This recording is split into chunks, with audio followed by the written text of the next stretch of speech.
보면은 197페이지죠. 197페이지 재산세 나와 있죠. 재산세가 나와 있는데 지방세가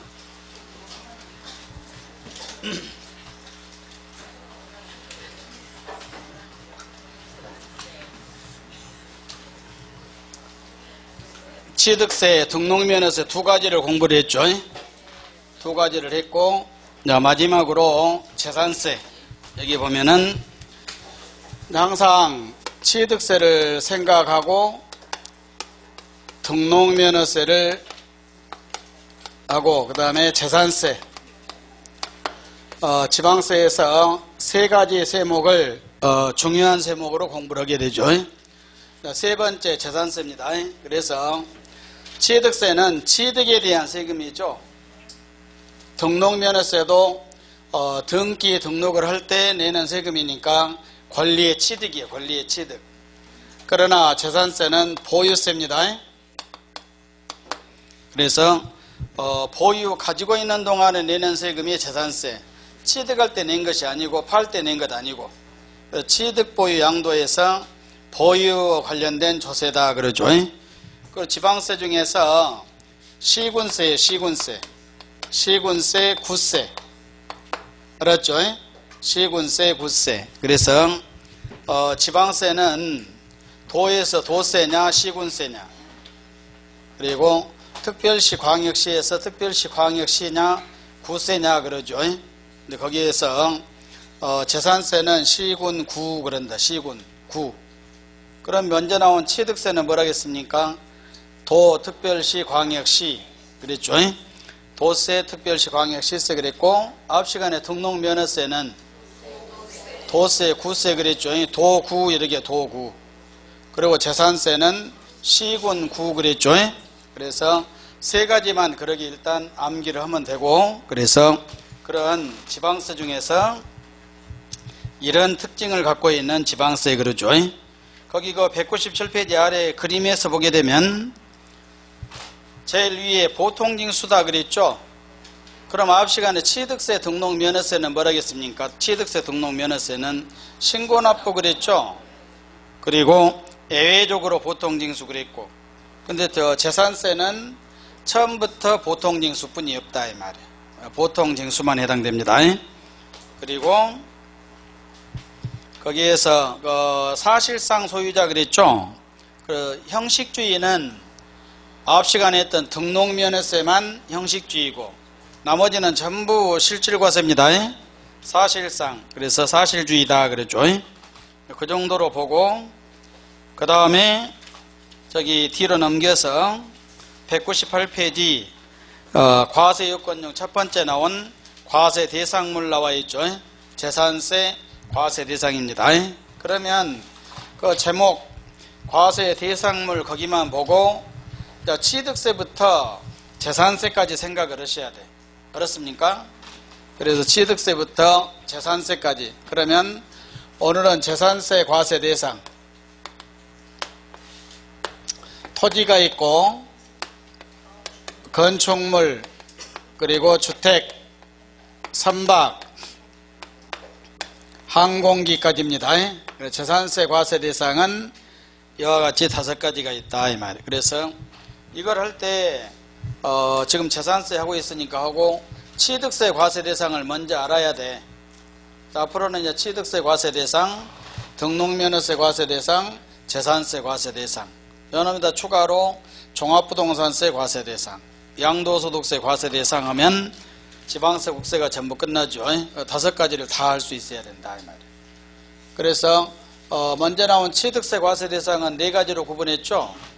취득세 과세 대상 1번에 부동산 그랬고 토지와 건축물, 두 번째가 준부동산들 임목, 차량, 기계, 선박, 항공기, 3번이 광업권, 어업권, 4번이 해운권들 그랬죠.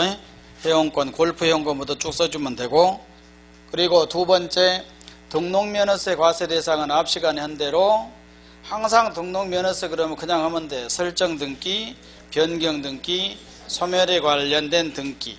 그놈에다 무엇을 추가한다? 광업권, 어업권의 취득을 포함하면은 과세 대상 끝난 겁니다. 그리고 재산세는 저와 같이 5가지로 토지, 건축물, 특이하게 주택을 따로 구분하고 있죠. 재산세에서 주택을 따로 구분한 이유는 과세 방법이 주택은 토지와 건축물을 함께 과세한다. 통합해서. 그래가지고 여기에가 주택에가 주택과 별장이 이쪽으로 별장도. 그러니까 우리 앞 시간에 봤을 때 별장을 제가 뭐라 했습니까? 주거용 건축물이다 했죠. 그러니까 주택도 주거용 건축물이고 별장도 주거용 건축물이고. 그런데 실제 사용을 2개 다 주거용 건축물이야. 실제 사용을 주거용으로 사용하면 주택이라고 하고 휴양, 피서, 놀이용도로 사용하면 별장이라고 하고 똑같은 건축물인데 사용을 어떻게 하냐에 따라서 주택이 되고 별장이 되니까 결국에는 별장도 뭐도고 똑같이 생겼다. 주택하고 똑같이 생겼다 이 말이야. 이해 갑니까? 2개 다 주거용 건축물이야. 그래서 건축은 똑같이 됐는데 실제 사용을 어떻게 하냐에 따라서 나눠지게 되니까 그래서 주택과 별장이 이쪽으로 들어와. 그 이유는 주택과 별장을 전부 다 토지 건물 함께 과세한다. 알았죠? 그래서 재산세 과세 대상도 시험 문제 자주 나오는 거예요. 3년 전에 재산세 과세 대상 아닌 것 찾아라 이렇게 시험 문제 나온 거예요. 다음 중 재산세 과세 대상이 아닌 것 찾아라. 너무 쉽죠? 근데 막상 시험 볼 때가 되면 취득세, 등록면허세 책 없이 칠판도 안 써줬고 갑자기 문제가 재산세 과세 대상 아닌 것 찾아라. 1번에 토지, 2번에 건축물 이런 식으로 해서 몇 가지 나오면 과세 대상이 아닌 것 찾아야 된다. 그러게 대비해서 토지, 건축물, 주택, 선박, 항공기 그러죠. 내용은 1번에 토지 나와 있죠.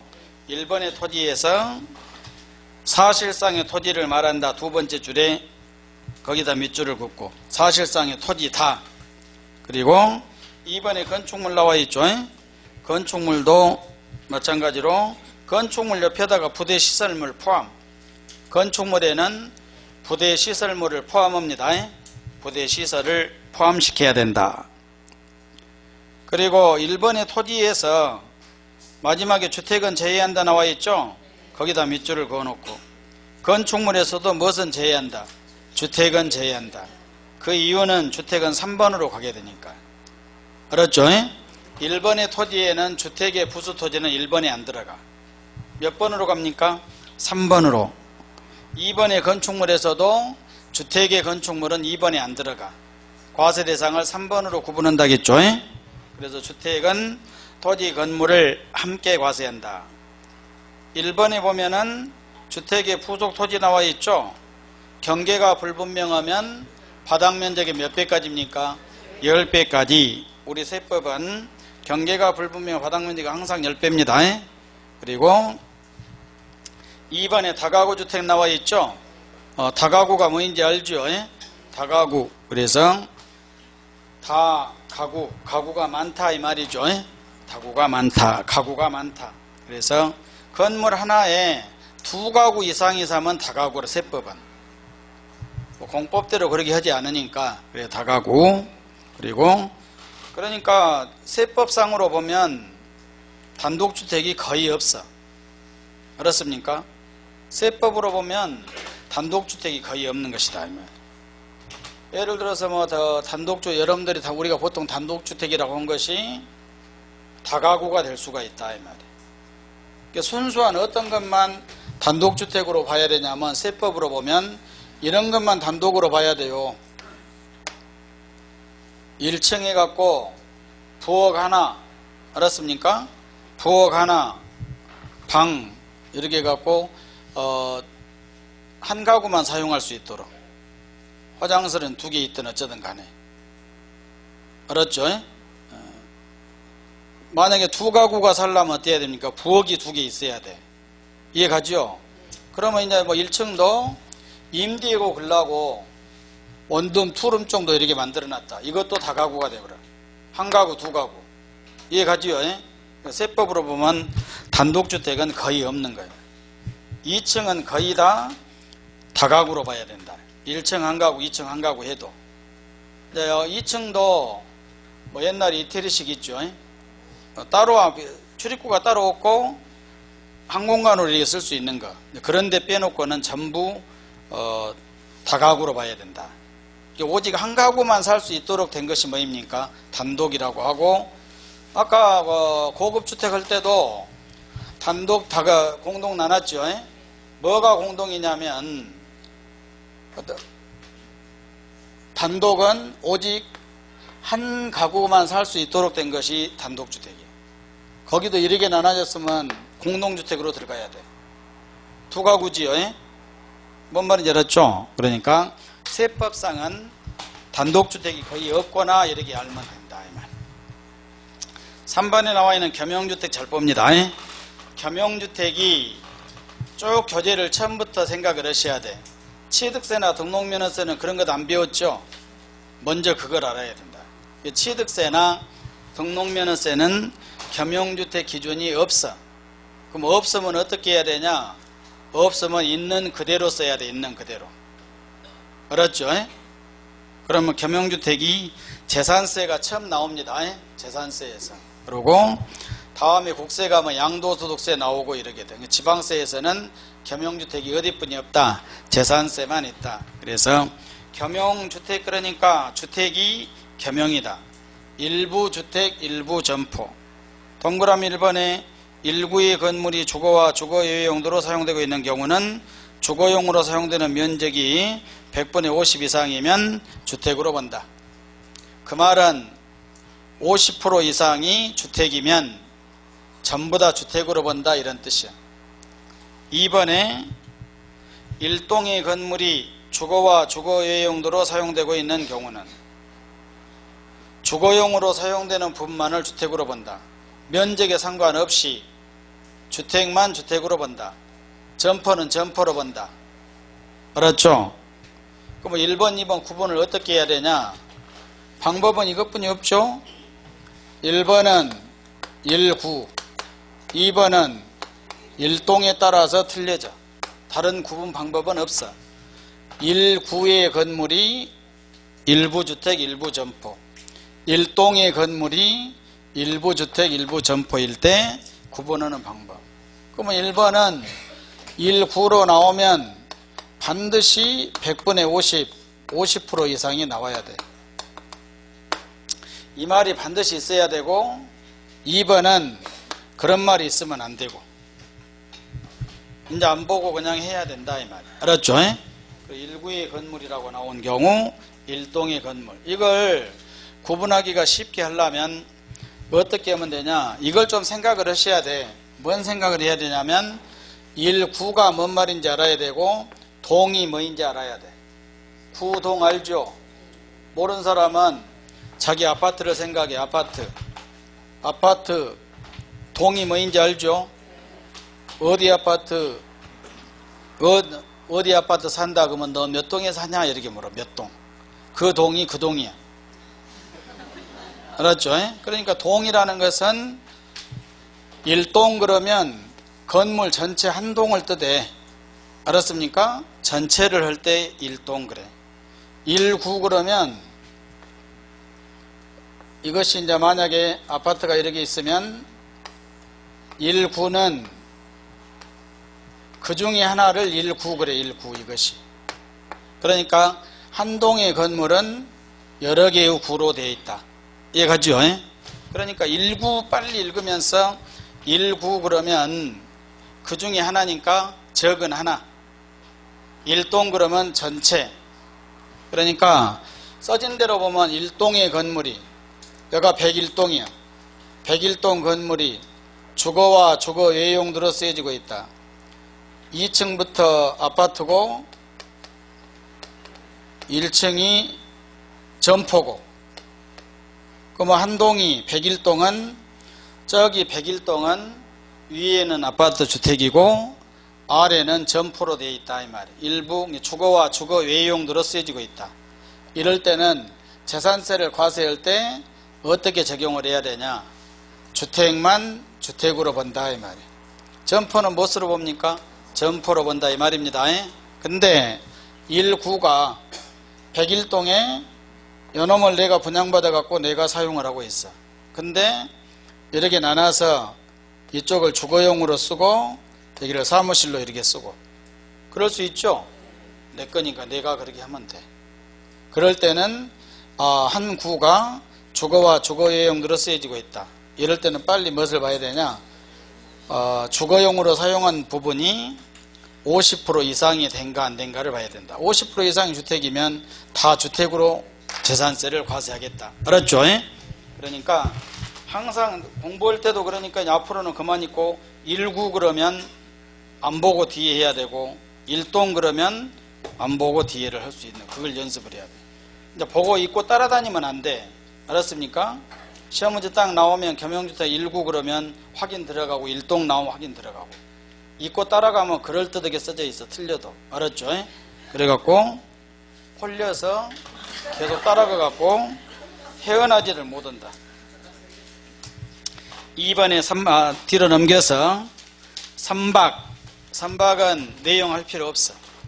항공기 내용할 것 없고 3박 항공기는 거의 안 나와야 돼. 우리 시험에 업무와 관련 있는 것만 나오니까 토지, 건축물, 주택만 나와야 맞다.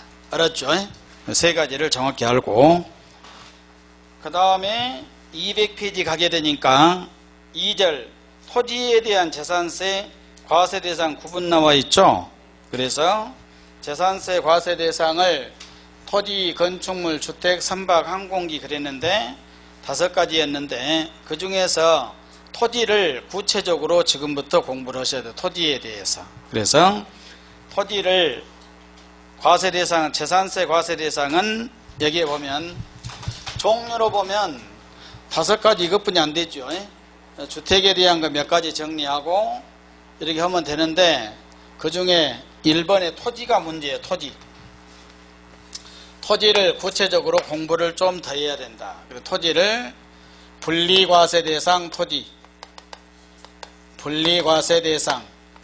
이제 교재 그만 봅니다.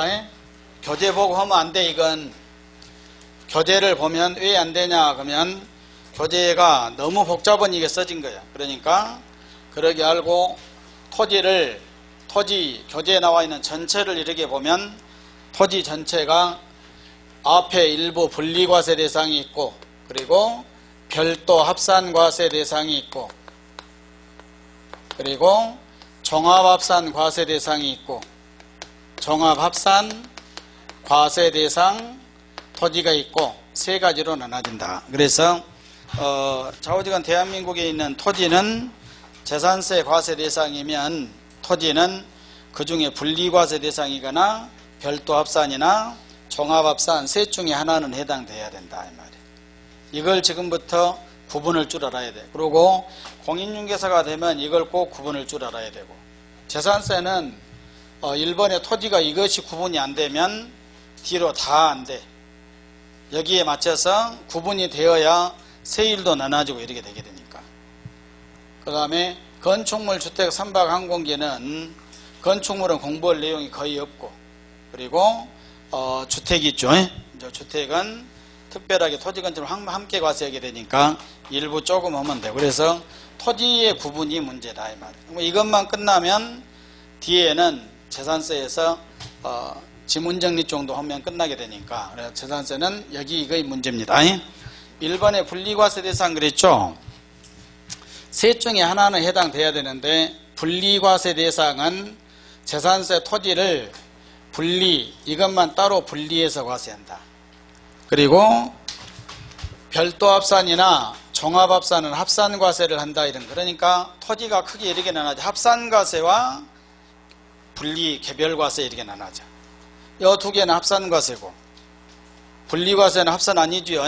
각각 따로따로 과세고 이건 합산하되 별도 합산끼리 합산하고 종합합산끼리 합산하고 그래서 분리과세 대상은 분리과세를 하는 목적은 뭐냐면 저율과 고율에 있다.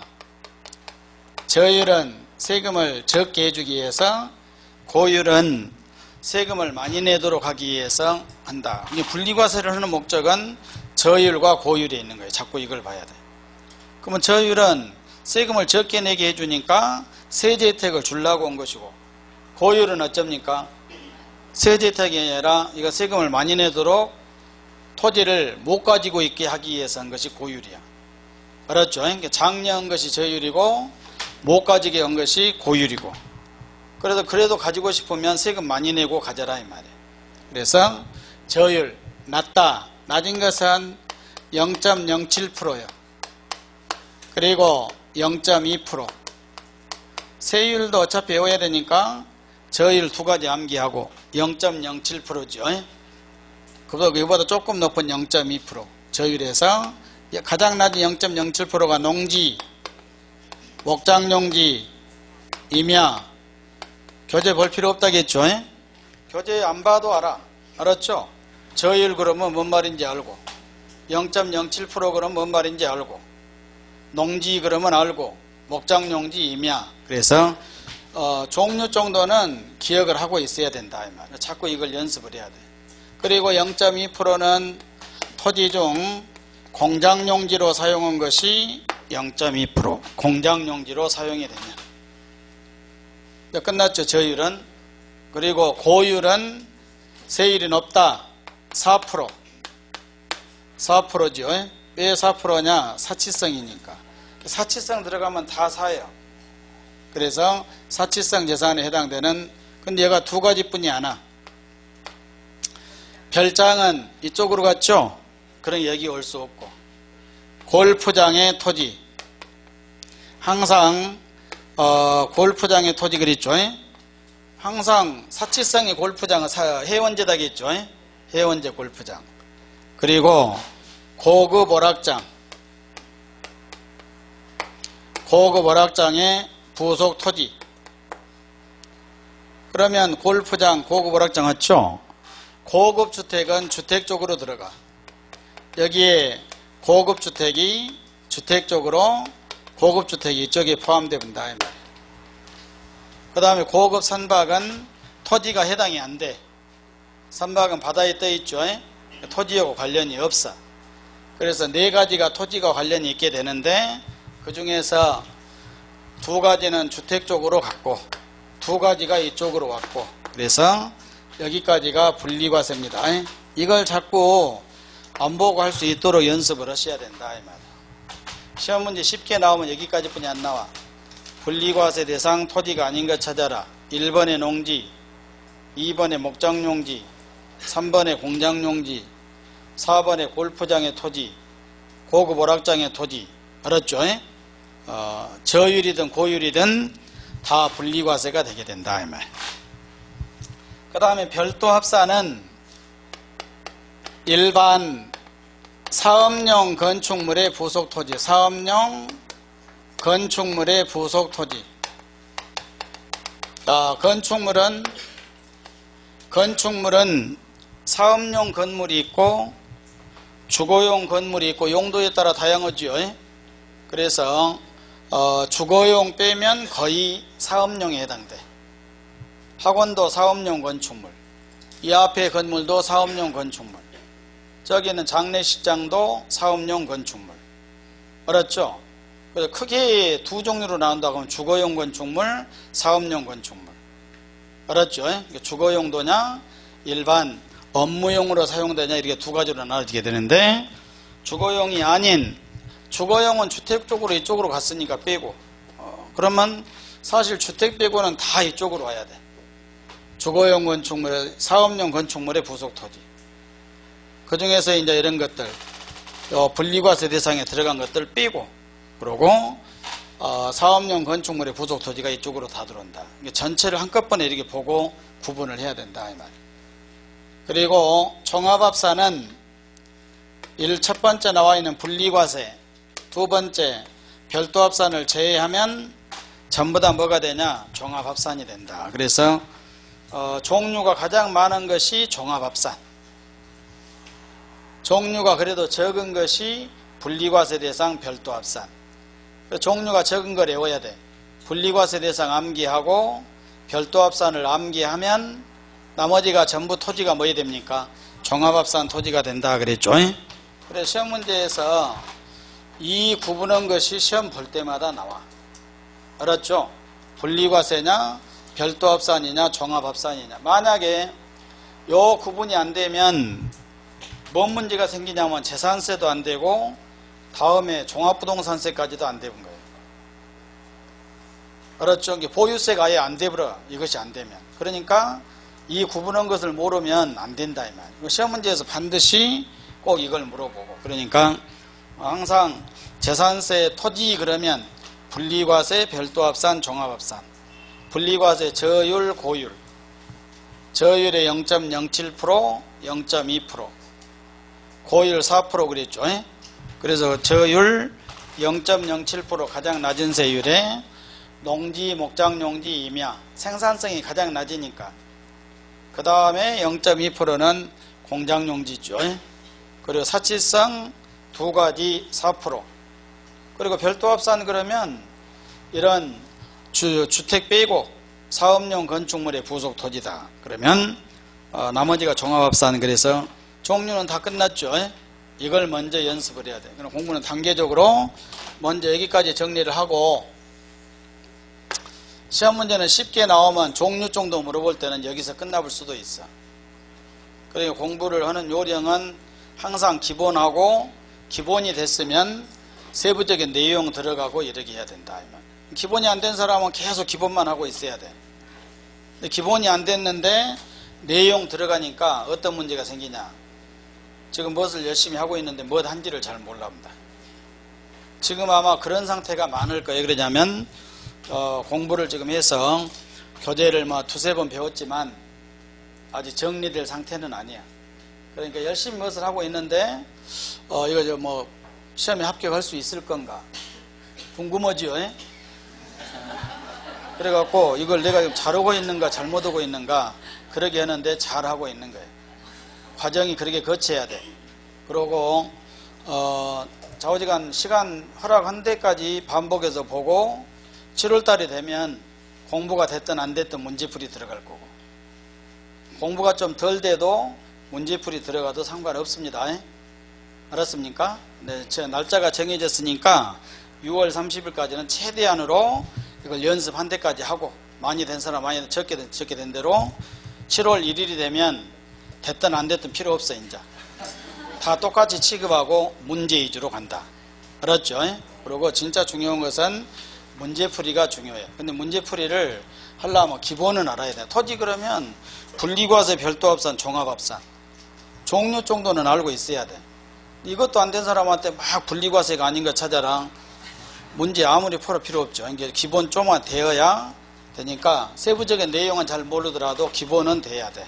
그렇죠? 그러니까 세법 그 종이 한 장 나눠준 거 있죠?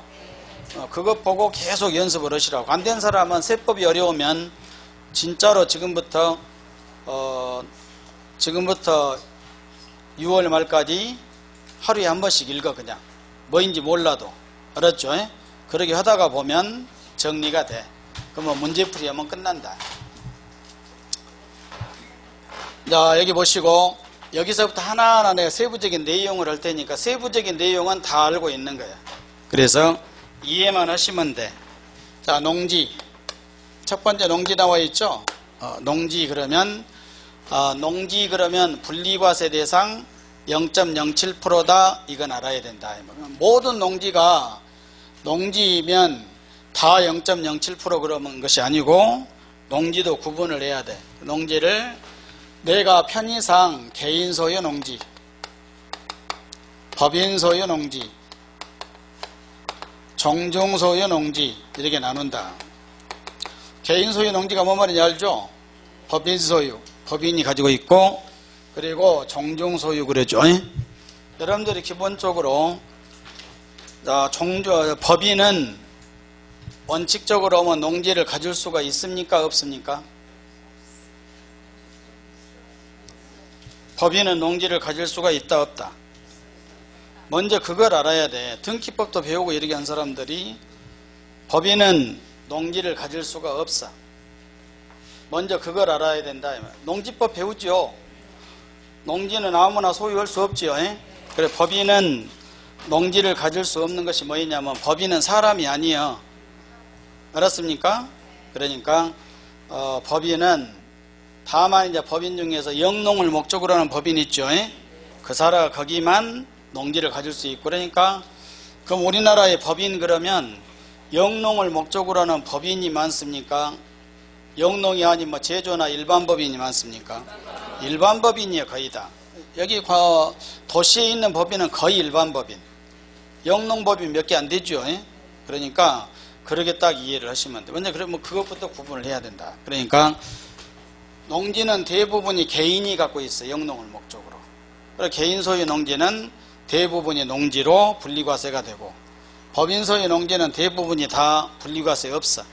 그래서 개인은, 사람은 뭐 영농을 목적으로 한다 안 한다 그렇게 써갖고 다닐 수가 없죠.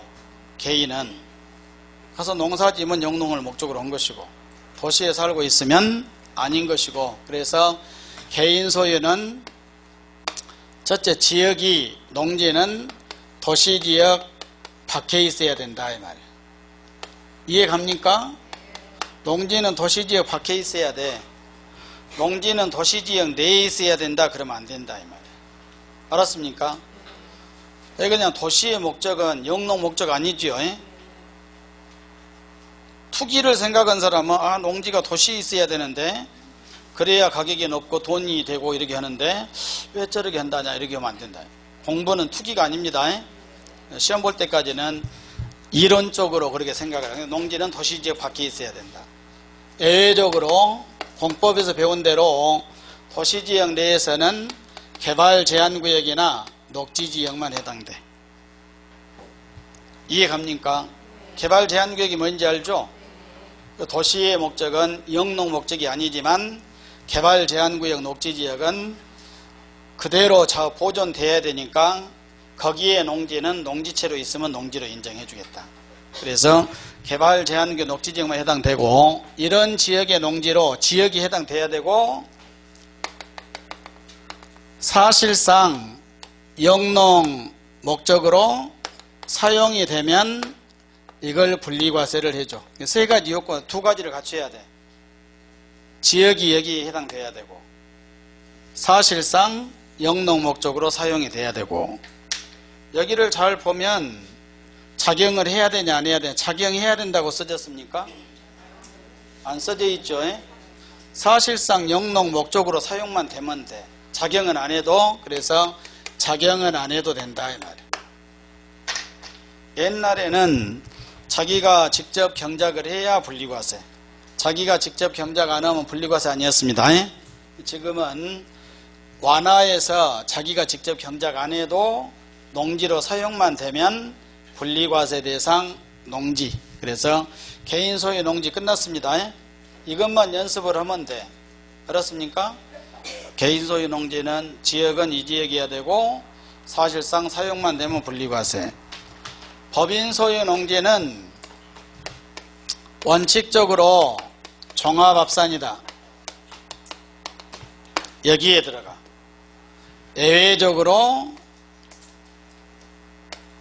예외적으로 분리과세.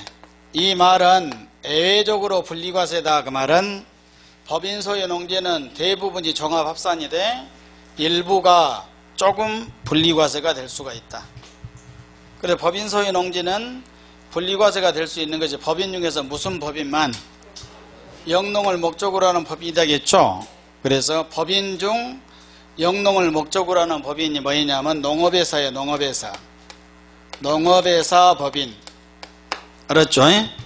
농업회사 법인이다. 이 말. 농업회사 법인. 여러분들이 보면 뭐 영농조합 그래도 전부 다 앞에가 농업회사 법인이 들어가. 알았죠? 농업회사 법인 여러분들 건강식품 살 때 보면은 거기 들어가 봐. 전부 다 뭐입니까? 농업회사 법인. 알았죠? 이런 농업회사 법인에서 소유하고 있는 농지가 분리과세 대상이 될 수도 있다. 그래서 있고, 그리고 공사 중 농촌을 위한 공사가 딱 하나 있죠? 한국 뭐입니까? 농어촌 공사. 그래서 농어촌 공사가 소유하고 있는 농지.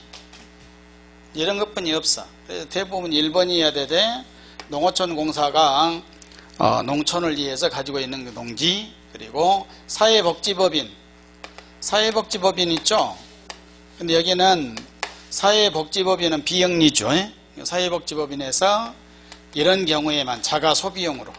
그러니까 사회복지법인 농지를 가지고 있는데 생산한 농산물을 식량으로 우리가 사용하기 위해서 가지고 있다. 그럼 분리과세를 해주겠다. 팔면 안 돼. 외부에다 팔거나 그러면 분리과세 안 됩니다. 그리고 법인이 매립 간척은 농지. 공유수면 매립 간척이 있죠. 새만금 간척지 이런데.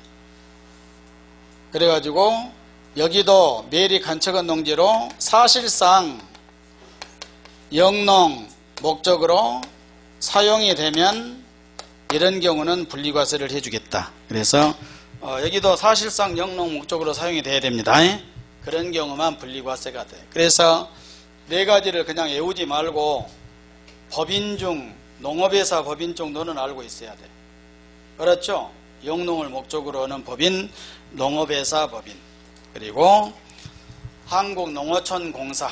공사가 농촌을 위한 공사 이거 하나뿐이 없죠. 그리고 사회복지법인, 매립간척은 농지. 그래서 네 가지 외에는 전부 다 종합합산이다. 그리고 종중소유는 종중은 비영리죠. 그러니까 그냥 이건 분리과세를 해준다. 그래서 농지는 더 이상 할 필요 없고 이것만 연습을 하면 돼. 더 이상 공부한 사람은 떨어지는 연습하는 거예요. 복잡한 해갖고 이제 안 돼버려 그냥. 그러니까 이것이 기본이 되어야 문제도 풀 수 있고 공부를 해가면 할수록 실력이 늘어나고 그런다. 알았죠? 그래서 교재 보지 말고 이것만 연습을 계속해. 개인이 소유한 농지, 법인 소유 농지, 종중 소유. 그래서 외우지 말고 이해만 하면 됩니다. 그러면 문제가 다 풀릴 수 있다. 그리고 농지 끝났으니까 두 번째 뭐 있습니까? 목장농지 있죠? 목장농지도 1번에 나와 있는 농지하고 똑같이 생각하면 돼. 목장농지도 똑같이. 자, 목장농지도 도시지역 내에 있어야 됩니까? 밖에 있어야 됩니까? 도시지역 밖에 있어야 된다. 도시지역 내에서는 개발제한구역이나 녹지지역에 된다. 이런 목장용지는 기준면적이 있습니다. 그래서 기준면적 이내에 속하는 토지가 있고 기준면적을 초과한 토지가 있고 이내가 분리과세겠습니까? 초과가 분리과세겠습니까? 이내 저율이니까 이내가 분리과세가 되고 초과는 종합합산이 돼야 돼. 목장용지 끝. 그리고 임야 알죠? 자, 임야는 여러분들이 뭐 산림법, 산지관리법 봤죠? 그걸 여러분들이 생각하면서 하면 돼. 임야도 아무나 이렇게 가지고 있으면 안 된다. 그리고 임야가 분리과세가 되기 위해서는 임야를 생산적으로 사용이 되고 했을 때 분리과세가 돼. 임야는 임야자 사서 놔두면 분리과세 아닙니다.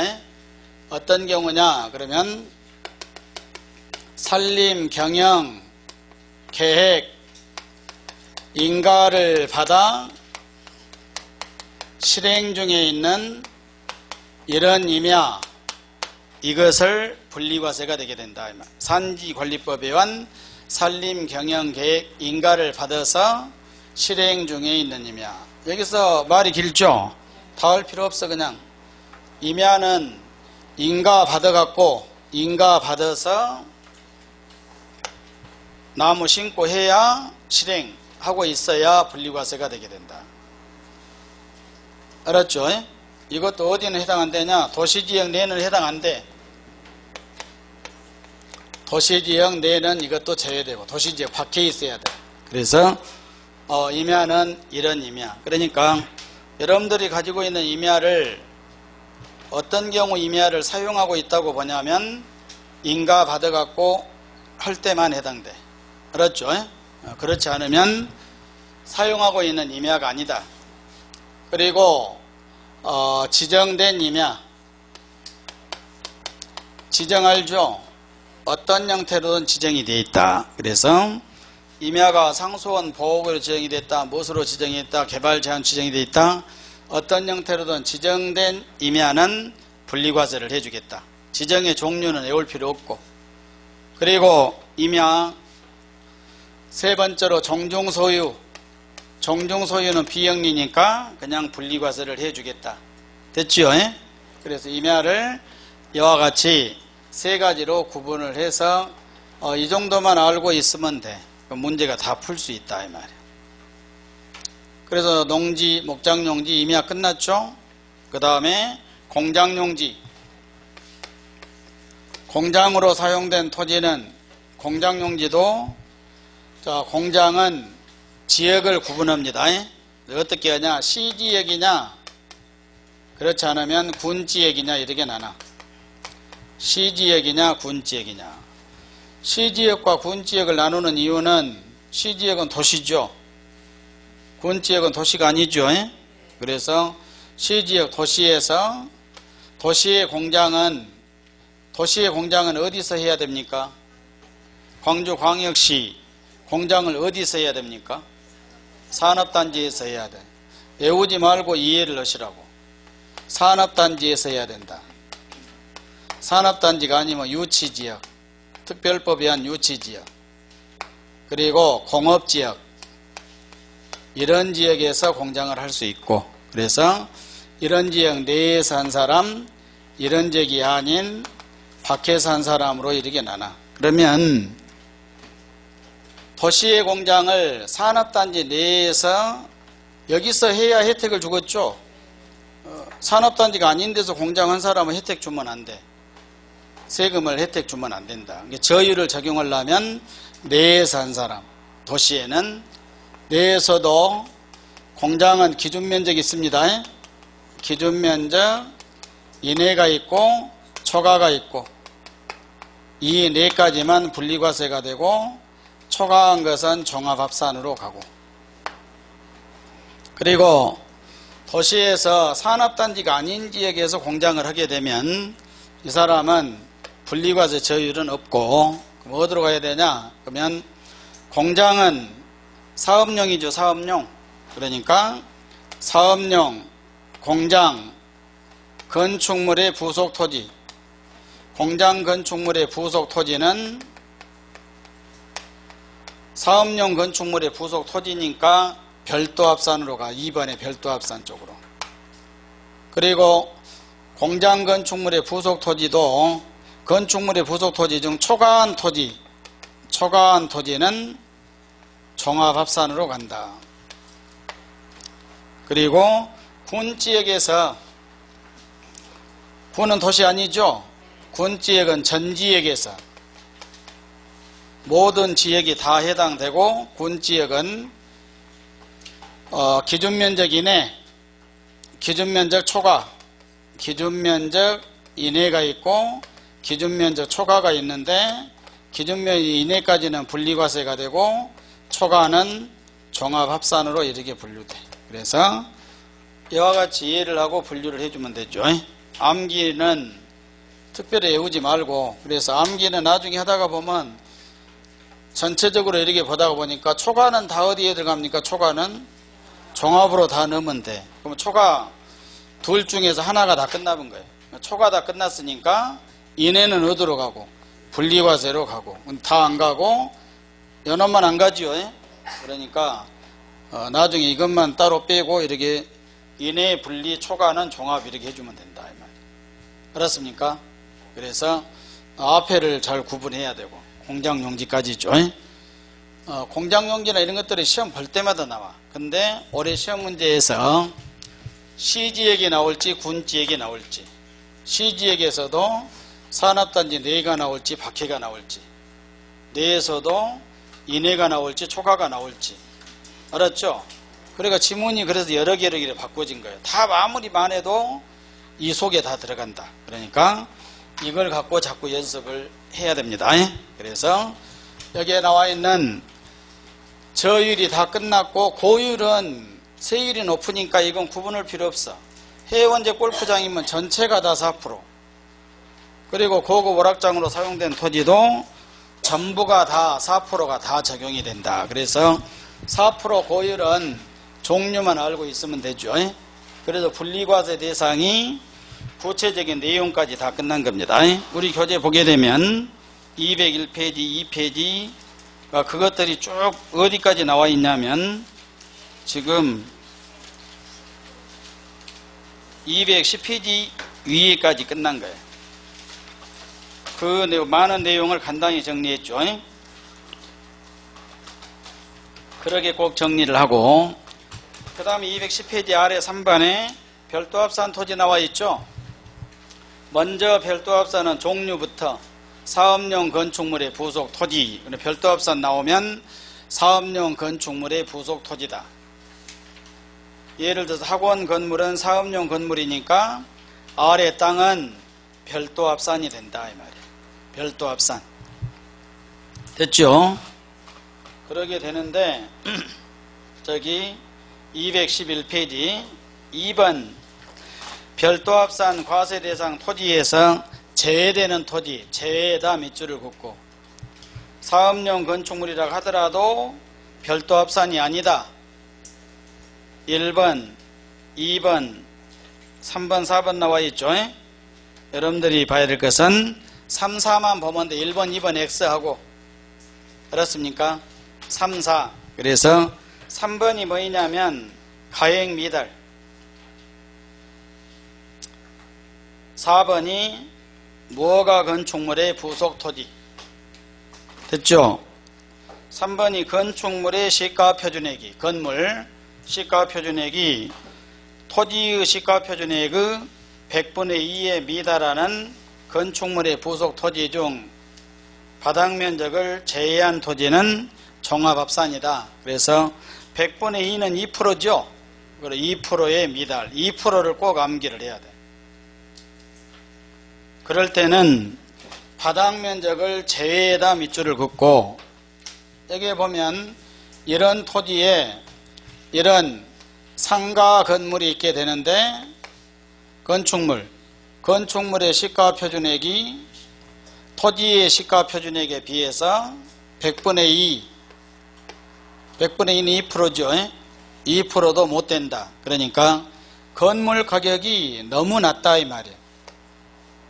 얼마나 낮냐? 땅값에 비해서 건물 가격이 2%도 안 돼. 그런 경우는 토지를 사용하고 있는 것으로 볼 수가 없다. 그래서 그런데 무엇을 제외하고, 바닥면적은 제외하고 나머지 연홈과 연홈이 별도합산에서 제외되고, 그럼 이 두 개 토지가 어디로 가야 되냐? 종합합산으로 간다. 이것이 종합이야. 연홈과 연홈요, 요 토지와 이 토지가 종합합산. 바닥면적은 제외해 준다겠죠. 바닥면적은 별도합산으로 봐줘. 그래서 바닥면적을 제외한 토지는 별도합산에서 제외를 하겠다. 4번은 허가를 받아야 될 건축물을 허가를 받지 아니한 건축물, 사용승인을 받아야 될 건축물을 사용승인을 받지 아니하고 사용하는 건축물의 부속 토지 그랬죠. 허가 안 받고 사용승인을 안 받으면 무허가 건물 되죠. 그래서 4번은 무허가 건축물의 부속 토지가 된다 이 말이에요. 별도합산입니다. 이 두 가지는 제외예요. 제외. 무허가 건축물의 부속 토지도 별도에서 제외고 어디로 간다? 종합합산으로 간다. 3번 별도합산 토지 면적 계산 나와 있죠. 그러면 별도합산 토지의 면적 계산은 뒤로 넘겨서 거기가 용도지역별 도시지역 내와 도시지역 외에서 전용주거지역 5배 그랬죠. 준주거지역 상업지역 3배, 일반주거지역 공업지역 4배, 녹지 7배, 미계획 4배 그랬죠. 도시지역 외지역은 7배다. 요 배수는 외울 필요는 없어. 시험 문제 나오면 배수를 알려줍니다. 그러면 그 배수를 어디다 사용하는가 적용을 할 줄 알아야 된다 이 말이에요. 그래서 시험 문제 나오면 자, 상업지역의 배수는 3배라고 나와 있죠. 알려줘. 자, 이런 토지에 이와 같은 건물이 있다. 상가 건물이 있다. 땅이 2000제곱미터이고 건물 상가 1층 바닥 면적이 500제곱미터이고 그러니까 2000제곱미터 땅에 바닥 면적이 500제곱미터인 상가 건물이 있다. 그러면 상가 건물이니까 사업용 건축물의 토지죠. 그럼 이 토지는 별도합산이 돼야 되겠죠. 그럼 어디까지가 별도합산이냐? 그러면 시험 문제 나오면 이 지역은 만약에 상업지역이다. 상업지역의 용도지역별 적용 배율은 3배다 이렇게 알려줘. 그럼 3배를 어디다 쓴 줄을 알아야 된다 이 말이에요. 그러면 항상 건물 1층 바닥 면적에다 배수를 곱해야 돼. 500에 3배 하니까 얼마입니까? 500제곱미터에 곱하기 3배 하게 되니까 1500제곱미터가 기준 면적이 돼. 그러니까 2000 중에서 1500이 별도합산이고 2000 중에서 1500 빼니까 얼마 초과입니까? 500 초과는 종합합산으로 가야 된다. 그래서 시험 문제 저와 같이 해서 면적 주어주고 이렇게 잘못하면 올해 시험 문제 그대로 나올 수 있으니까 나오면 할 수 있도록 잘 봐둔다 이 말이에요. 물론 시험 문제 나오면 숫자가 바꿔져 나오겠죠. 토지가 뭐 나는 2000이라고 했는데 그러게 할 수도 있고 건물 1층 바닥 면적이 500이라고 했는데 달리 나올 수도 있고 그리고 나는 바닥 면적을 500이라고 적어줬죠. 시험 문제 나오면 다른 면적이 다 나와. 건물 면적에서 연면적 건물 연면적이 얼마다 이렇게 알려준다 이 말이에요. 그러면 3배를 어디다 곱은가 보려고 그러게 되나. 어디다 곱해야 됩니까? 바닥 면적에다 항상 곱해야 돼. 연면적에다 곱하면 안 되고. 알았죠? 그래서 그런 용도지역별 적용 배율을 어디다 사용하는가 이걸 알아야 된다 이 말. 그래서 거기까지 했고 4번에 별도합산 과세 대상 의제 토지라고 나와 있죠. 4번은 제목만 보시면 돼.